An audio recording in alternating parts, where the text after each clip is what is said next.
ಪಂಚೆ ಕಟ್ಟಿ ಗದ್ದೆಗೆ ಇಳಿತಾ ಇದ್ದಾರೆ ಕೇಂದ್ರ ಸಚಿವರು. ಎಸ್, ಮತ್ತೊಮ್ಮೆ ಭತ್ತವನ್ನ ನಾಟಿ ಮಾಡೋದಕ್ಕೆ ಮುಂದಾಗ್ತಾ ಇದ್ದಾರೆ ಕೇಂದ್ರ ಸಚಿವರು.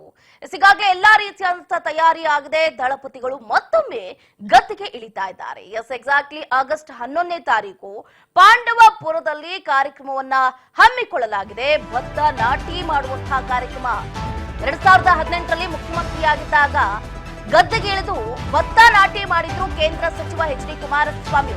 ಇದೀಗ ಮತ್ತೆ ಪಂಚೆ ಕಟ್ಟಿ ಗದ್ದೆಗೆ ಇಳಿಯೋದಕ್ಕೆ ಸಜ್ಜಾಗಿದ್ದಾರೆ. ಕುಮಾರಸ್ವಾಮಿ ಅವರು ಗದ್ದೆಗೆ ಇಳಿದು ನಾಟಿ ಮಾಡಿದ್ರು. ಇದೀಗ ಮತ್ತೆ ಪಂಚೆ ಕಟ್ಟಿ ಗದ್ದೆಗೆ ಇಳಿಯೋದಕ್ಕೆ ಸಕಲ ತಯಾರಿಯನ್ನ ಮಾಡಿಕೊಂಡಿದ್ದಾರೆ. ಒಂದು ಕಡೆ ಕುತೂಹಲ ಎಡೆ ಮಾಡ್ತಾ ಇದೆ. ಯಾಕಂದ್ರೆ ಯಾವಾಗ್ಲೂ ಕೂಡ ರೈತರ ಬೆನ್ನೆಲುಬಾಗಿ ನಿಂತಿರುವಂತಹ ಜನನಾಯಕ ಅಂತಾನೆ ಹೇಳ್ಬೋದು ಎಚ್.ಡಿ. ಕುಮಾರಸ್ವಾಮಿ ಅವರು. ರೈತರಿಗಾಗಿ ಯಾವಾಗ್ಲೂ ಕೂಡ ಮನ ಮಿಡಿತಾ ಇರ್ತಾರೆ. ಈಗ ಮತ್ತೊಮ್ಮೆ ಸಾಬೀತು ಮಾಡುವುದಕ್ಕೆ, ನಾನು ಯಾವಾಗ್ಲೂ ಕೂಡ ರೈತರ ಪರವಾಗಿ ಇರ್ತೀನಿ ಅನ್ನೋದನ್ನ ಸಾಬೀತು ಮಾಡುವುದಕ್ಕೆ ಮತ್ತೊಮ್ಮೆ ಗದ್ದೆಗೆ ಆಗಸ್ಟ್ 11ನೇ ತಾರೀಕು, ಜಸ್ಟ್ ಇನ್ನ 9 ದಿನ ಮಾತ್ರ ಬಾಕಿ ಇದೆ. ಗದ್ದೆಗೆ ಇಳಿದು ನಾಟಿಯನ್ನ ಮಾಡೋದಕ್ಕೆ ಎಲ್ಲಾ ರೀತಿಯಾದಂತಹ ತಯಾರಿಯನ್ನ ಮಾಡ್ಕೊಳ್ತಾ ಇರುವಂತಹ ಸಂದರ್ಭದಲ್ಲಿ ನಿಖಿಲ್ ಕುಮಾರಸ್ವಾಮಿ ಅವರು ನೆನೆ ಏನು ತಂದೆ ನಾಟಿ ಮಾಡುವಂತಹ ಗದ್ದೆಯನ್ನ ವೀಕ್ಷಣೆ ಕೂಡ ಮಾಡಿದ್ದಾರೆ. ಅದರ ಬಗ್ಗೆ ನಿಖಿಲ್ ಕುಮಾರಸ್ವಾಮಿ ಅವರು ಕೂಡ ಮಾತಾಡಿದ್ರು. ಒಂದು ರೀತಿಯಾದಂತಹ ಮೆಚ್ಚುಗೆಯನ್ನು ಕೂಡ ವ್ಯಕ್ತಪಡಿಸಿದ್ರು. ಹಾಗಾದ್ರೆ ನಿಖಿಲ್ ಏನ್ ಮಾತಾಡಿದ್ರು ಕೇಳ್ತಾ ಹೋಗೋದಾದ್ರೆ, ಭಾರತೀಯ ಜನತಾ ಪಾರ್ಟಿ ನಮ್ಮ ಮಿತ್ರ ಪಕ್ಷ ಸದನದ ಒಳಗಡೆ ಸದನದ ಹೊರಗಡೆ ಇವತ್ತು ಈ ಭ್ರಷ್ಟ ಕಾಂಗ್ರೆಸ್ನ ಸರ್ಕಾರ ಏನು ಅಕ್ರಮಗಳಿರ್ಬೋದು, ಹಗರಣಗಳಿರ್ಬೋದು, ಒಂದು ಕಡೆ ಮೂಡ ಅಷ್ಟೇ ಅಲ್ಲ, ಇನ್ನೊಂದು ಕಡೆ ಇವತ್ತು ವಾಲ್ಮೀಕಿ ನಿಗಮಕ್ಕೆ ಇಟ್ಟಿರ್ತಕ್ಕಂಥ ಒಂದು ಹಣವನ್ನು ಇವತ್ತು ಪರಿಶಿಷ್ಟ ಪಂಗಡ ಪರಿಶಿಷ್ಟ ಜಾತಿಗೆ ಬಳಕೆ ಮಾಡ್ಕೊಬೇಕಾಗಿರ್ತಕ್ಕಂಥ ಒಂದು ಹಣವನ್ನು ಇವತ್ತು ಸುಮಾರು 187 ಕೋಟಿ ರೂಪಾಯಿ ಇವತ್ತು ಸ್ವತಃ ಈ ರಾಜ್ಯದ ಮುಖ್ಯಮಂತ್ರಿಗಳೇ ಸದನದಲ್ಲಿ 89 ಕೋಟಿ ರೂಪಾಯಿ ಇವತ್ತು ಹಗರಣ ಆಗಿರ್ತಕ್ಕಂಥದ್ದು ಸತ್ಯ ಅಂತಕ್ಕಂಥದ್ದನ್ನು ಅವರೇ ಒಪ್ಕೊಂಡಿದ್ದಾರೆ. ಬಹುಶಃ ಈ ದೇಶದ ಇತಿಹಾಸದಲ್ಲಿ ಈ ರೀತಿಯಾದಂಥ ಬ್ಯಾಂಕ್ ಮೂಲಕವಾದಂಥ ಟ್ರಾನ್ಸಾಕ್ಷನ್ಗಳು ಆಗಿರ್ತಕ್ಕಂಥದ್ದು ಬಹುಶಃ ಇದೇ ಮೊದಲನೇ ಬಾರಿ. ಹಾಗಾಗಿ ಇದು ಒಂದು ಕಡೆ. ಇನ್ನೊಂದು ಹಾಲು ಉತ್ಪಾದಕರುಗಳಿಗೆ ಇವತ್ತು ವಿಶೇಷವಾಗಿ ನಮ್ಮ ರೈತರುಗಳಿಗೆ, ಹಾಲು ಉತ್ಪಾದಕರುಗಳಿಗೆ 1200 ಕೋಟಿ ರೂಪಾಯಿ ಕಳೆದ 9 ತಿಂಗಳಿಂದ ಇವತ್ತು ಬ್ಯಾಲೆನ್ಸ್ನ ಉಳಿಸ್ಕೊಂಡಿರ್ತಕ್ಕಂಥ ಸರ್ಕಾರ.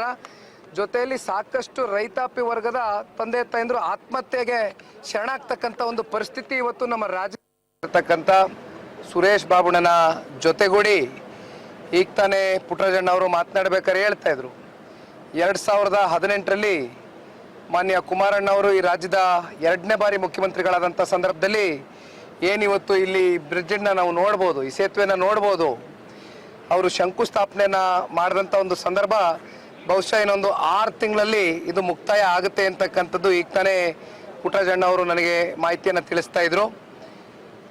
ಇದೇ ತಿಂಗಳು ಅಂದರೆ ಇವತ್ತು 1ನೇ ತಾರೀಕು 11ನೇ ತಾರೀಕಂದು ಕಾವೇರಿ ತಾಯಿಯ ಮಾತೆಯ ಒಂದು ಪೂಜೆಯನ್ನು ಮಾಡಿ ತದನಂತರ ಇವತ್ತು ಗದ್ದೆಯಲ್ಲಿ ನಾಟಿಯನ್ನು ಹಾಕ್ತಕ್ಕಂಥ ಒಂದು ಕಾರ್ಯಕ್ರಮಕ್ಕೆ ಇವತ್ತು ಮಾನ್ಯ ಕುಮಾರಣ್ಣ ಅವರು ಚಾಲನೆ ಕೊಡಲಿದ್ದಾರೆ. ಕಳೆದ ವರ್ಷ ಏನು ನಮ್ಮ ರೈತಾಪಿ ವರ್ಗದ ತಂದೆ ತಾಯಂದಿರುಗಳು ಬರಗಾಲಕ್ಕೆ ಒಳಗಾಗಿರ್ತಕ್ಕಂಥದ್ದನ್ನು ನಾವೆಲ್ಲ ನೋಡಿದ್ದೇವೆ. ಆದರೆ ಈ ಬಾರಿ ಮಾನ್ಯ ಕುಮಾರಣ್ಣ ಅವ್ರನ್ನ ಏನು ಜಿಲ್ಲೆಯ ಜನತೆ ಅವರ ಒಂದು ಆಶೀರ್ವಾದದಿಂದ ಸಂಸದರಾಗಿ ಆಯ್ಕೆ ಮಾಡ್ತಕ್ಕಂಥದ್ದು ಅಷ್ಟೇ ಅಲ್ಲ, ಇವತ್ತು ಶ್ರೀ ನರೇಂದ್ರ ಮೋದಿಜಿ ಅವರ ಒಂದು ಕ್ಯಾಬಿನೆಟ್ನಲ್ಲಿ ಒಂದು ಸಚಿವರಾಗಿ ಈ ದೇಶವನ್ನು ಮತ್ತು ನಮ್ಮ ರಾಜ್ಯವನ್ನು ಕಟ್ತಕ್ಕಂಥದ್ದಕ್ಕೆ ಒಂದು ಹೊಸ ಶಕ್ತಿಯನ್ನು ತುಂಬಿಸ್ಕೊಟ್ಟಿರ್ತಕ್ಕಂಥದ್ದು ಜಿಲ್ಲೆಯ ಜನತೆ. ಅವರ ಜೊತೆಯಲ್ಲಿ ವಿಶೇಷವಾಗಿ 11ನೇ ತಾರೀಕಂದು ಏನು ಎಲ್ಲ ನಮ್ಮ ತಾಯಂದ್ರ ಜೊತೆ, ಈ ಭಾಗದಲ್ಲಿ ಇರ್ತಕ್ಕಂಥ ಎಲ್ಲ ರೈತಾಪಿ ವರ್ಗದ ತಾಯಂದ್ರ ಜೊತೆ ಭತ್ತವನ್ನು ನಾಟಿ ಮಾಡ್ತಕ್ಕಂಥ ಒಂದು ಕಾರ್ಯಕ್ರಮಕ್ಕೆ ಮಾನ್ಯ ಕುಮಾರಣ್ಣ ಅವರು ಆಗಮಿಸ್ತಾ ಇದ್ದಾರೆ. ನಮ್ಮ ಪುಟ್ಟರಾಜಣ್ಣ ಅವರ ಒಂದು ನೇತೃತ್ವದಲ್ಲಿ ಅವರು ಇವತ್ತು ಈ ಕಾರ್ಯಕ್ರಮವನ್ನು ಅತ್ಯಂತ ಸುಗಮವಾಗಿ ಮಾಡ್ತಕ್ಕಂಥದ್ದನ್ನು ನಾವು ಅನೇಕ ಸಂದರ್ಭದಲ್ಲಿ ನೋಡಿದ್ದೇವೆ. ಹಾಗಾಗಿ ಅವರ ಜೊತೆಗೂಡಿ ಅಗೇನ್ 6 ವರ್ಷಗಳ ನಂತರ ಎಚ್.ಡಿ. ಕುಮಾರಸ್ವಾಮಿ ಅವರು ಮತ್ತೆ ಗದ್ದೆಗೆ ಇಳಿದು ನಾಟಿ ಮಾಡೋದಕ್ಕೆ ಎಲ್ಲಾ ರೀತಿಯಾದಂತಹ ತಯಾರಿಯನ್ನ ಮಾಡಿಕೊಂಡಿದ್ದಾರೆ. ಆಗಸ್ಟ್ 11ನೇ ತಾರೀಕು ಭತ್ತ ನಾಟಿಯನ್ನ ಮಾಡ್ತಾ ಇದ್ದಾರೆ ಎಚ್.ಡಿ. ಕುಮಾರಸ್ವಾಮಿ ಅವರು. ಅದಾದ ನಂತರ ಏನು ಮೊದಲು ಕಾವೇರಿ ನದಿಗೆ ಪ್ರಥಮ ಪೂಜೆಯನ್ನ ಸಲ್ಲಿಸಿದ ನಂತರ ಭತ್ತ ನಾಟಿ ಮಾಡೋದಕ್ಕೆ ತೆರಳುತ್ತಾರೆ. ಕಾವೇರಿ ಪೂಜೆ ಬಳಿಕ ಭತ್ತದ ನಾಟಿ ಕಾರ್ಯಕ್ರಮದಲ್ಲಿ ಪಾಲ್ಗೊಂಡು ಭತ್ತವನ್ನ ನಾಟಿ ಮಾಡ್ತಾರೆ. ಇನ್ನು ಭತ್ತ ನಾಟಿ ಮಾಡುವ ಜಾಗವನ್ನ ಈಗಾಗಲೇ ಎಚ್ ಡಿ ಕುಮಾರಸ್ವಾಮಿ ಅವರ ಸುಪುತ್ರ ನಿಖಿಲ್ ಕುಮಾರಸ್ವಾಮಿ ಅವರು ಕೂಡ ಈಗಾಗಲೇ ವೀಕ್ಷಣೆ ಮಾಡಿದ್ದಾರೆ. ನಿಖಿಲ್ ಕುಮಾರಸ್ವಾಮಿ ಅವರ ಜೊತೆಯಲ್ಲೇ CS ಪುಟ್ಟರಾಜು, JDS ಶಾಸಕಾಂಗ ಪಕ್ಷದ ನಾಯಕ ಸುರೇಶ್ ಬಾಬು ಅವರು ಕೂಡ ಸ್ಥಳ ವೀಕ್ಷಣೆಯನ್ನ ಮಾಡಿದ್ರು. ಒಟ್ಟಾರೆಯಾಗಿ ಕುತೂಹಲ ಕೇಳಿಸ್ತಾ ಇದೆ. ಎಚ್ ಡಿ ಕುಮಾರಸ್ವಾಮಿ ಅವರು ಯಾವಾಗಲೂ ಕೂಡ ರೈತರ ಪರವಾಗಿರ್ತಾರೆ, ರೈತ ನಾಯಕ ಅನ್ನುವಂತಹ ಪಟ್ಟವನ್ನ ತಗೊಂಡಿದ್ದಾರೆ.